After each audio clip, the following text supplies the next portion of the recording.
Hey guys, Tech Doc here.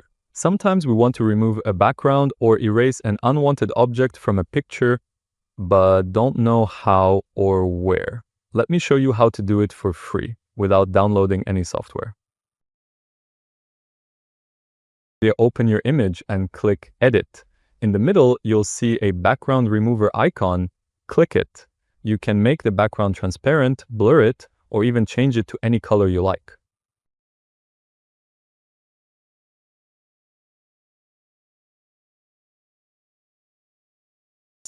To remove an object, like this Gemini logo in my picture, go back to the Edit menu and click the Magic Eraser tool. Adjust your brush size, select the object you want gone, and it'll automatically detect and erase it perfectly. And that's it. Simple, fast, and completely free. If you liked this video, follow for more quick tech tricks.